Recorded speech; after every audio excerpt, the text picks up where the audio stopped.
Happy Friday. I'm considering upgrading my truck or swapping my truck with a van and converting the van to a basic RV. There's a lot of reasons I want to do this. I've owned my truck since 2020, and since it has a V6, it's a Toyota Tacoma, it has a high resale value. I put a tent on top of my truck. It's called a roof nest. And now there's reasons I want to upgrade, and I thought maybe you could help me out. My name is Ryan. I run a maker shop in Durham, North Carolina that I call the Hack Lab. I make everything from t-shirts to laser cutting, 3D printing, metal fabrication.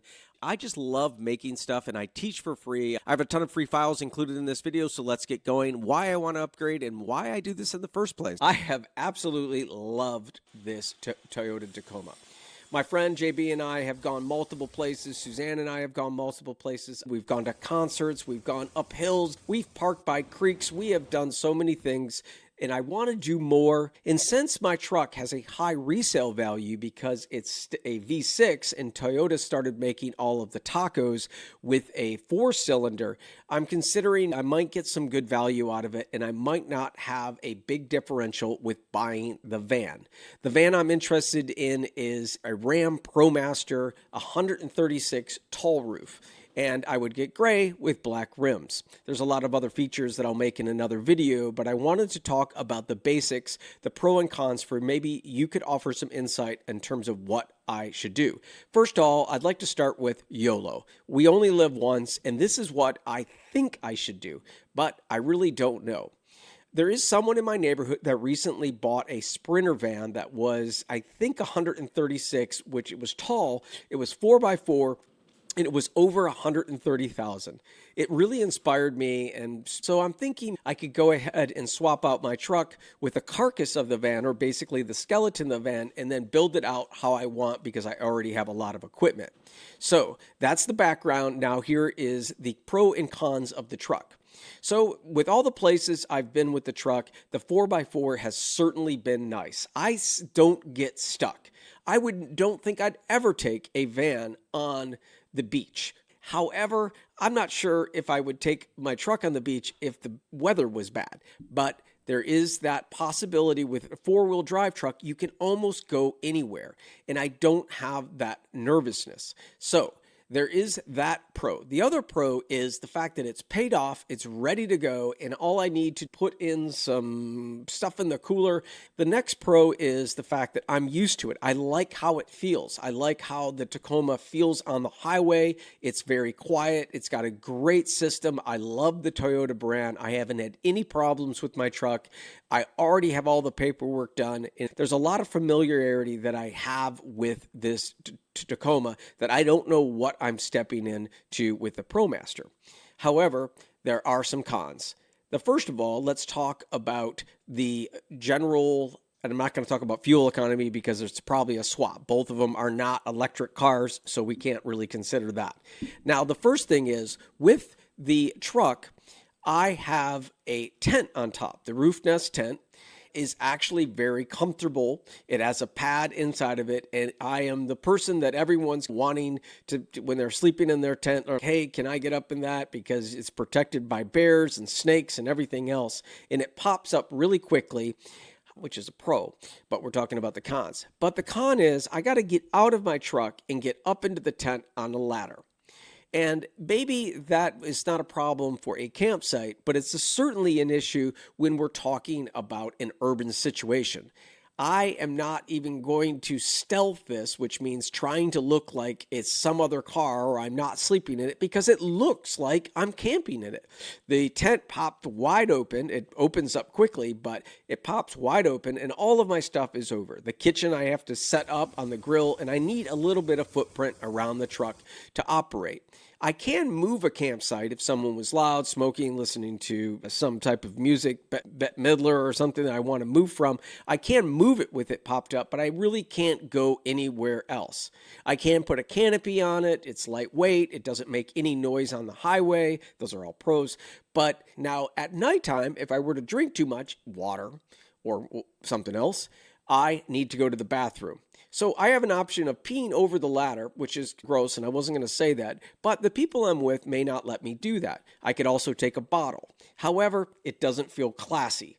I'm not sure if I really am capable of walking down that ladder or stumbling down it sometimes because I sleep so soundly. So I have to watch what I drink before I go to bed because I'm going to need that bottle. So that's it. Another thing is it does break down really quickly, but I do need to open the tent at home sometimes to air it out. So there's that. So another thing is I think that the big thing for me is that all of the stuff that I would carry are outside in the elements. So if I want to take my foldable kayaks or anything else, I put them down below and they are accessible for theft. If I were to have a van, I could lock it all up, go ahead and put something on it, Ryan's insect control, and I would look a little bit more stealth. So those are the pros and the cons with the basic truck. I really do love it. It is working and it is paid for, but here are the pros for the van. So with the pro with the van is I would have everything in, and as soon as I pulled up to a campsite or an urban situation late, I could simply walk through the 2 front seats and go back and go to sleep. I could also cook inside of it, open up the fan and cook inside of it without exposing myself to the elements. When I were to leave the van, I can park a Promaster in a regular parking space, all of my stuff would be locked inside of it. I wouldn't have that issue with security for myself or for my belongings. If I wanted to do a pull-up shower, which I definitely would design in my van, even with the shorter wheelbase, I would do a pop-up shower.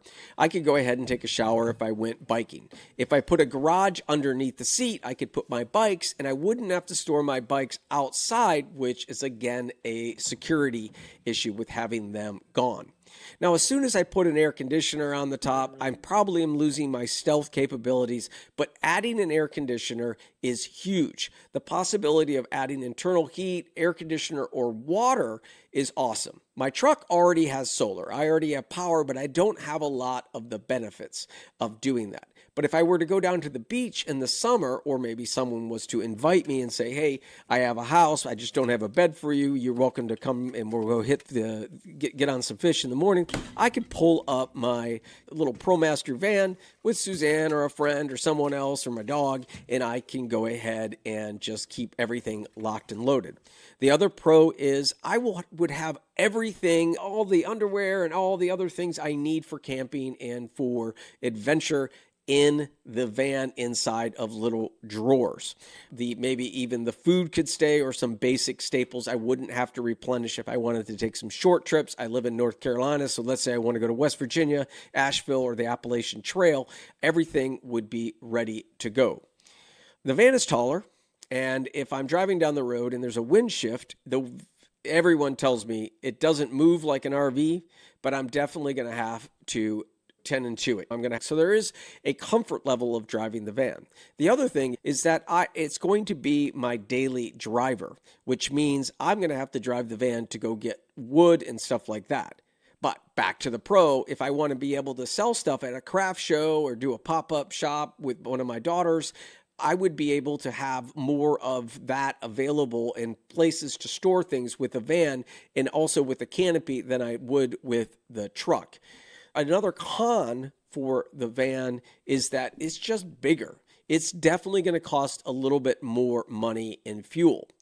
Another con is I don't think I'm going to be able to do it for a swap, which means sell my current truck, which is a 2020, and buy the van outright. I know that I won't be able to do the bed and the cabinetry. I do have solar and I do have the fridge and a lot of batteries. You can comment below if you could please help me, but $3,000 to $5,000 minimum, considering I have a lot of equipment and I have the skills to do that.